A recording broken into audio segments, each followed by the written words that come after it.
Coogs House. The women's Final Four is tonight. It's exciting, but it feels like a while since the Houston Cougars have ever been close to playing in that. How long does it take?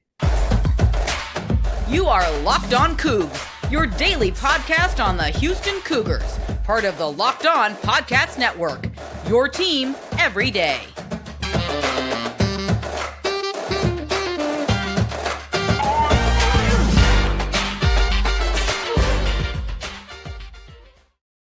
Welcome to Locked On Cougs, daily podcast about your Houston Cougars. I'm your host, Houston-born teacher and coach Parker Ainsworth, here to break down all things Cougs. And whether you're a Houston fan or just a hater who came to step by, thank you for making Locked On Cougs your first listen of the day. And if you join the conversation but don't know what to say, tell us down below what genre of movie is your favorite. Today's show is brought to you by Game Time. More on that in a second.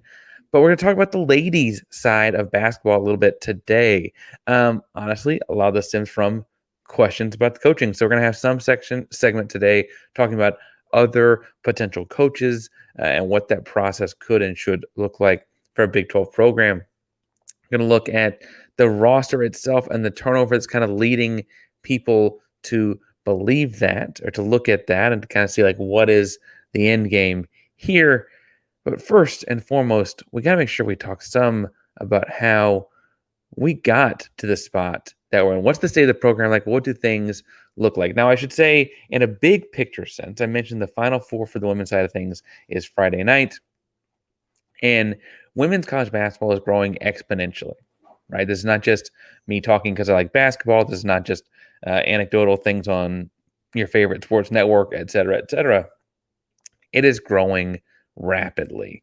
Monday night in the Elite Eight game between the Iowa Hawkeyes and Caitlin Clark and the LSU Tigers and Angel Reese and a few others, you saw 12.9, I believe I'm reading that correctly. TV, 1 million people watch this on TV. That's more than any ESPN broadcast of any type of basketball, with the only exception being Game 5 of the NBA Finals in the last since the start of the 2022-3 season. Right, that's a long time for that to be the most people watched an Elite Eight game, not a Final Four game, nothing crazy, but a rematch in an Elite Eight game. It's drumming up school spirit in a number of different ways across a bunch of different college campuses. And frankly, I would point out that it's also driving NIL. You're seeing a lot of investment from companies and brands into NIL collectives that support women's college athletics at major women's programs because women do very well in selling products. And so you're seeing a lot of investment in that way. And frankly, for what it's worth, obviously basketball is basketball. Basketball is a ton of fun. The game has grown so much. It's so much more dynamic. A few different rule changes have helped with that along the way as well. But what you're seeing, I think the biggest thing that's helping it in terms of the college game is the WNBA won't let them come for a couple of years. So they've got to stay in college for a couple of years. You get to know your roster a little bit. So even in the world of the transfer portal, we're having major college players go from like Louisville to LSU.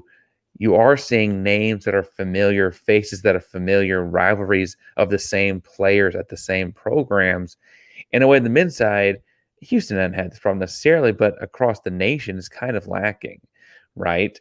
And so it's kind of a great time to be building a women's college basketball program.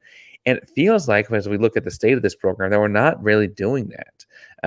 It was just Ron Hughey's 10th year. He just finished his 10th year as the Houston Cougar basketball coach. He did go 6-24 in his first two seasons each.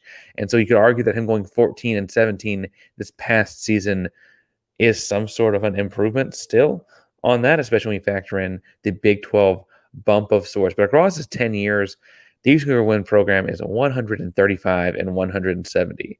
And Coach Hughey, I should say, seems to be a very nice person. I get why he is the kind of person that you want around your athletic department. And I think that that's all probably one of the reasons he got hired in the first place back in the 2014 off season. On top of accolades, I mean, he was a talented guy coming in. He had the resume, et cetera. But truthfully, when you look at like year after year, when you only have 10 years on your resume and only 2 of them are winning seasons, That's really, really questionable, especially when you look at a program like Houston men's basketball on the other side playing the exact same season and see all of the fun that brings to campus and, frankly, all of the dollars and cents that brings to campus as well. You look across college athletics, NC State and UConn both have men's and women's teams in the Final Four as we speak. And Houston feels so far away from that. In the 10 years that he's been there, they only got 3 WNITs. They've only been to the women's NIT 3 times. They haven't made the NCAA tournament since well before he got here. That's back in 2010, 2011. And in the history of the program, they've only made the NCAA tournament in back-to-back seasons once. That was the 03-04 season, followed by the 04-05 season. Now, I think that's a real shame because this program is sitting in a recruiting hotbed, just like the men's program is, that is Houston, Texas. For reference, if you look at the, and I'll reference this again later, if you look at the national recruiting landscape, like the ESPN Top 100 in women's high school basketball, 9 of them, so almost 1 out of every 10 kids, are from the state of Texas. 3 in the top 30 are from the city of Houston or the greater Houston area, including 1 in the top 10 from Seven Lakes. So you see all that, and you're like, okay, it's not like there just aren't women playing basketball in Texas, clearly, right? So the program, it makes you wonder, like, well, what's going on here?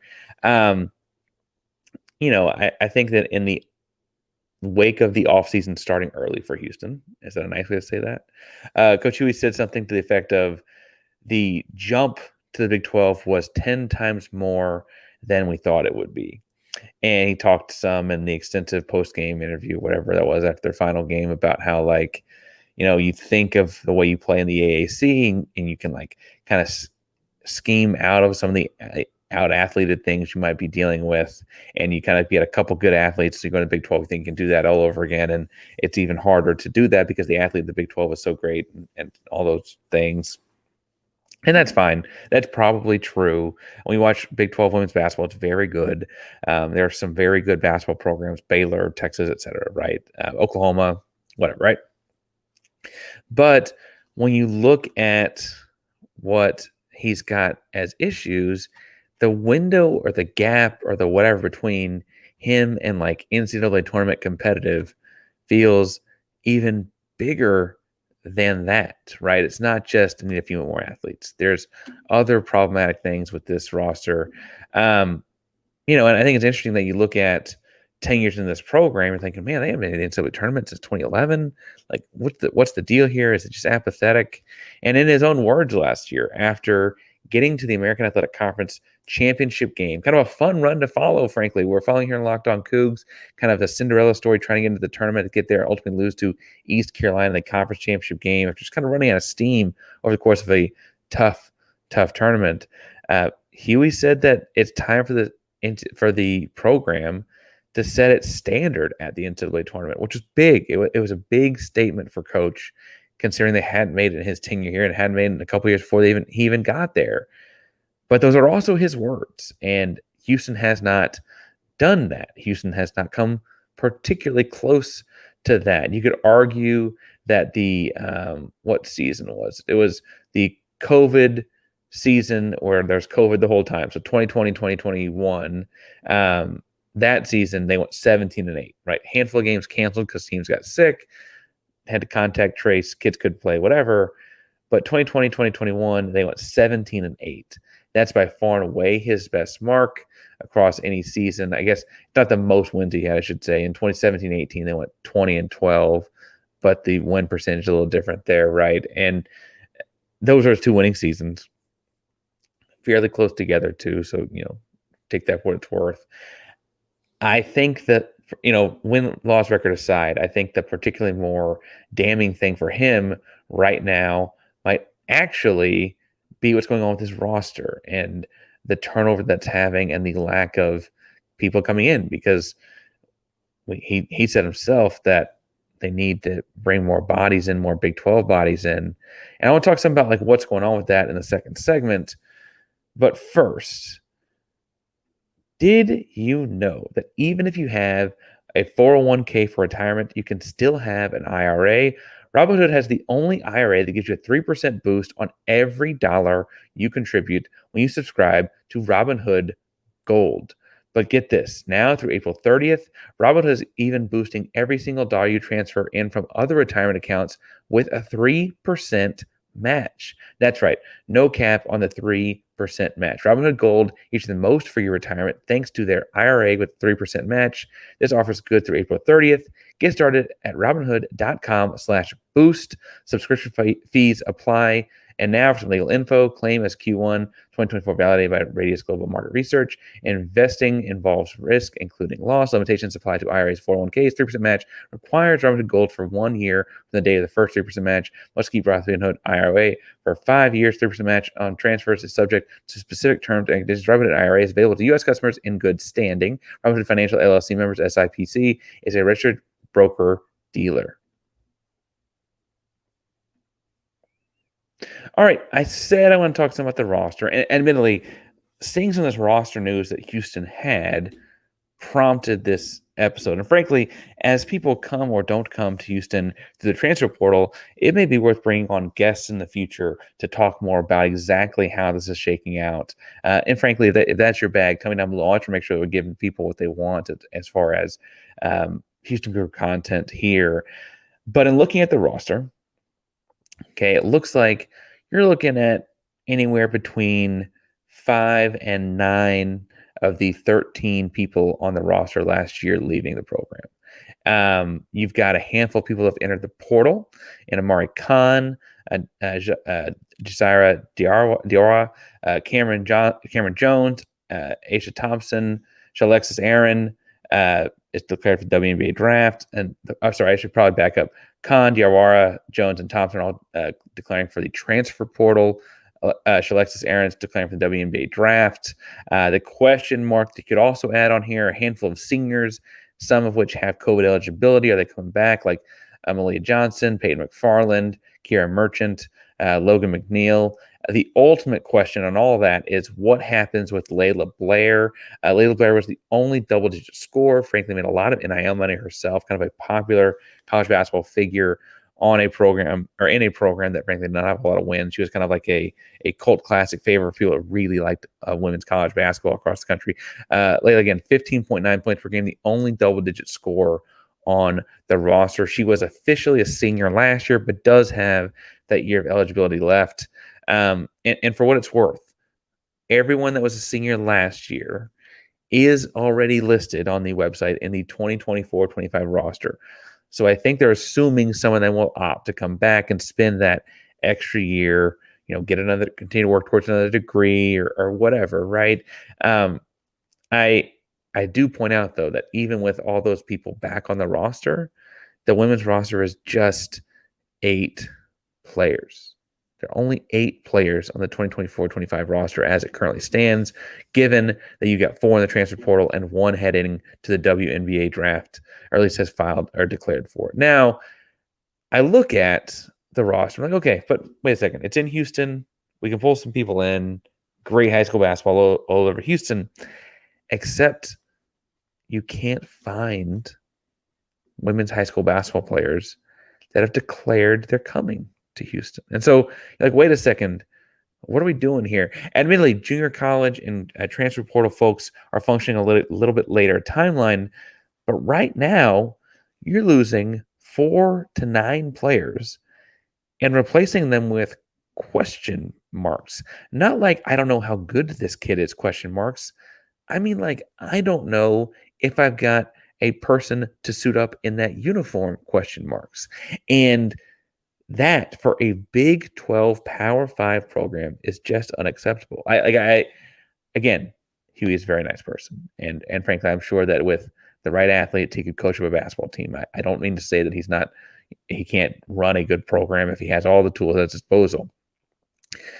But being in Houston and being in the Big 12, you have the tools to build a roster at your disposal. You can talk about the quality, talk about the readiness, etc., but you can put together a roster. Or at least I would have thought. I would have thought that was the thing that, we'd be talking about quality of players, not just having them. And that's a fairly, a large blemish on the program, right? That you're looking at like, wait, where is this team? Where are the actual literal players?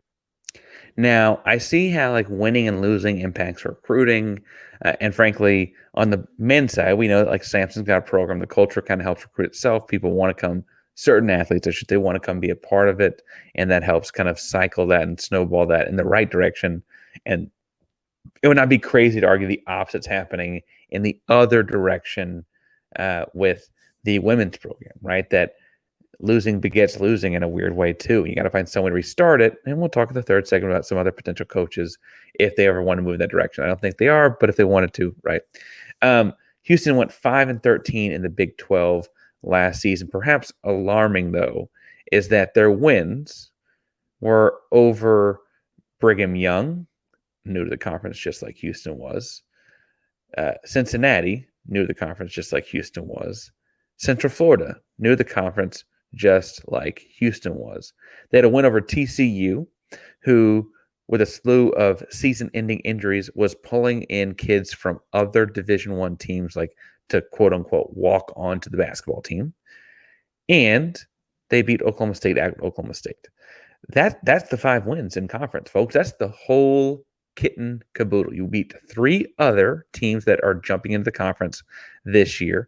And for what it's worth, I should point out, you don't go undefeated against them. You lost at UCF and you beat them at home, right? So there's that. One of your wins is against TCU, who again was fielding kids that were not recruited to play college basketball, technically walk-ons. They might, again, it was Division I volleyball players, Division I track stars, etc., but they were picking up a basketball sometime often again for the first time in several years. And for what it's worth, you also only went 1-1 against them. It's not.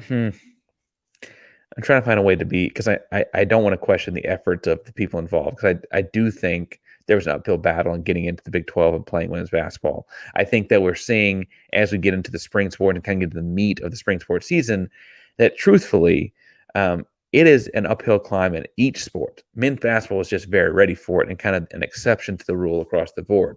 But going 5-13 in that Big 12 is lower, I think, than we might have anticipated.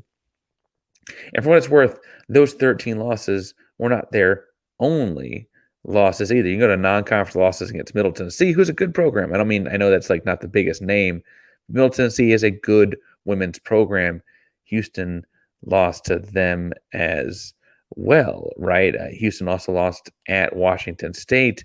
And you say, okay, but that's like at a Pac-12 program that's strong, etc. They lost 95-48. Right. And so the program needs some work. Some roster reconstruction's got to happen. And again, if some cool or interesting things happen in the transfer portal, I think it's worth revisiting because of the boom that we've seen women's college basketball have at a national level and what it can do for an athletic department. I think it's worth pointing out that, like, building a team around Laila Blair, building a team around, Josiah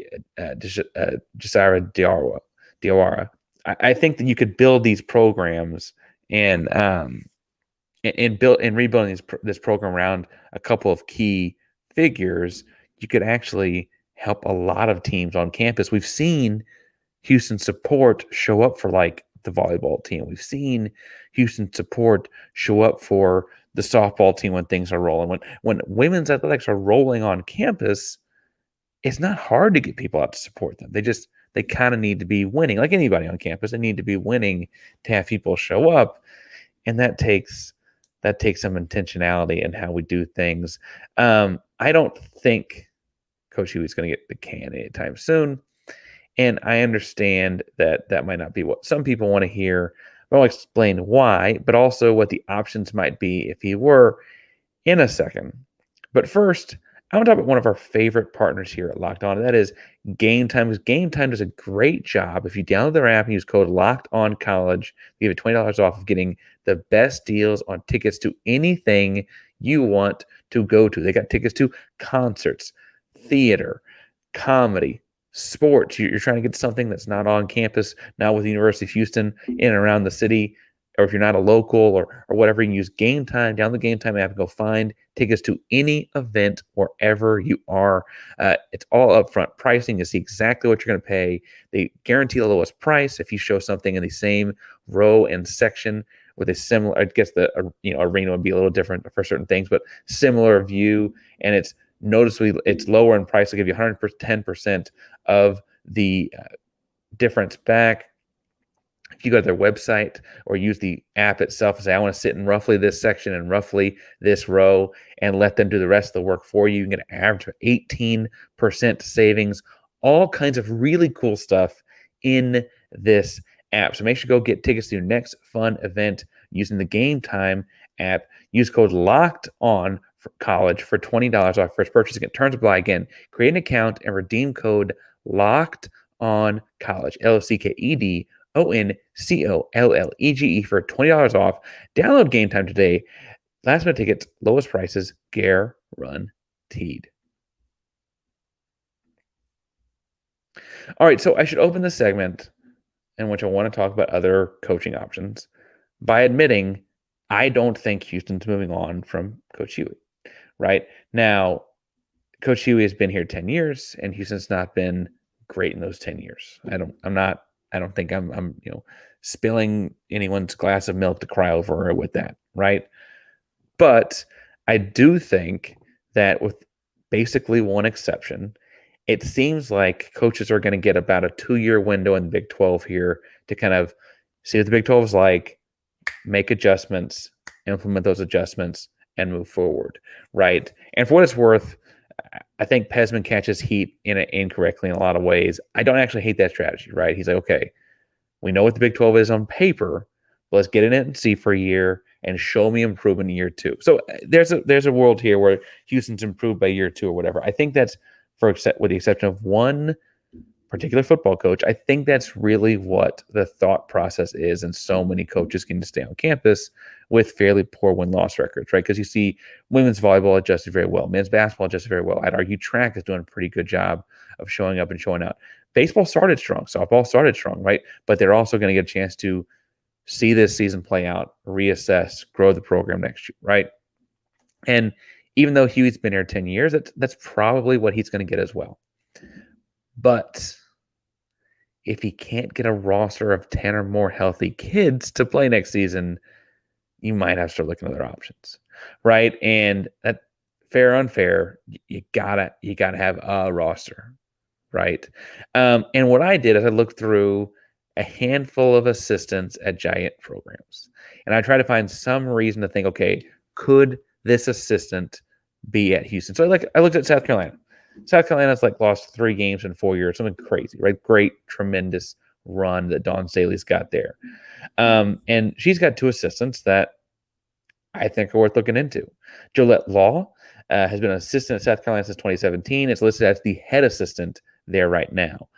She was the head coach at Illinois from 2007 to 2012 and has had assistant gigs every year since, and has been at South Carolina winning games every year since.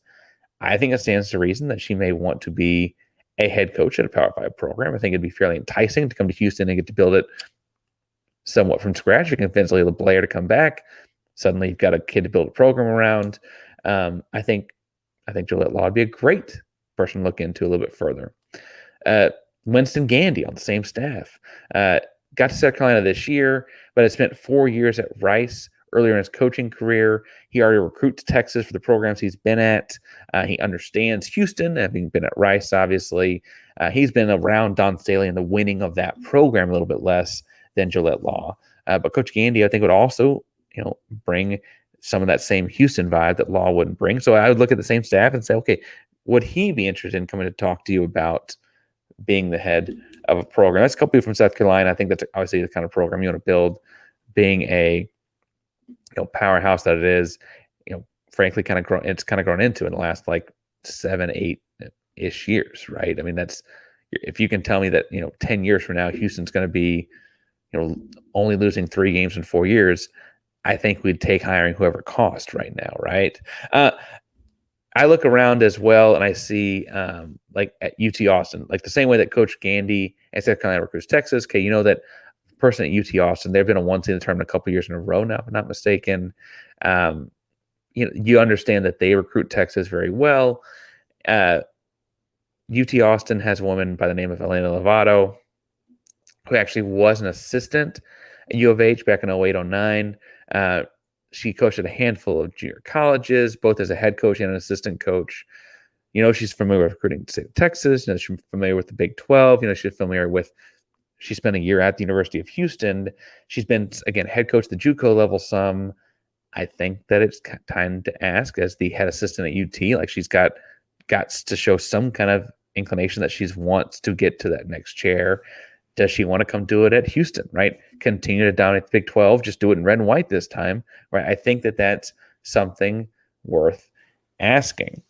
I also looked at Baylor as another Big 12 program in the state of Texas that has had some, strong years lately. Obviously, Mulkey leaving mixes that up some. I looked at the LSU staff and Kim Mulkey because they, whatever you think about Mulkey, whatever you think about Angel Reese, two very different people for what that's worth.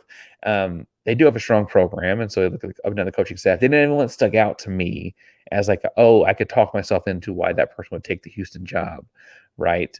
On the Baylor staff, I saw two people.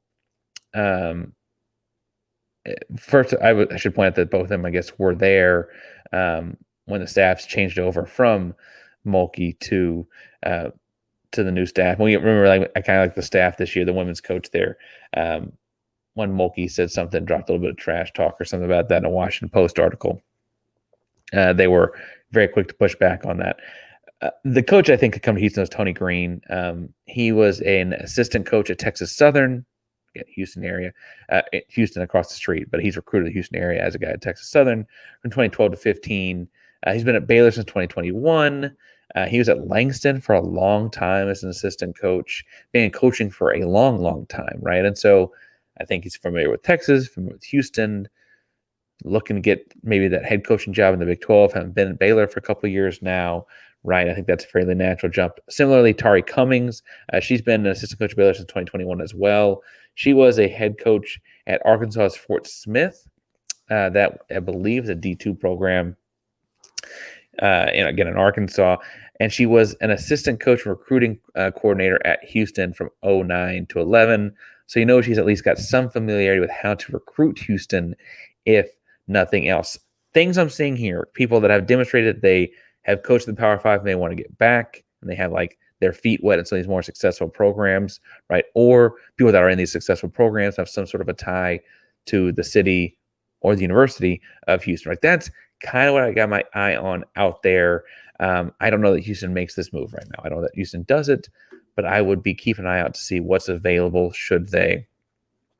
Because I think, you could tell me we could have some sort of administrative role because he's the kind of guy everyone likes.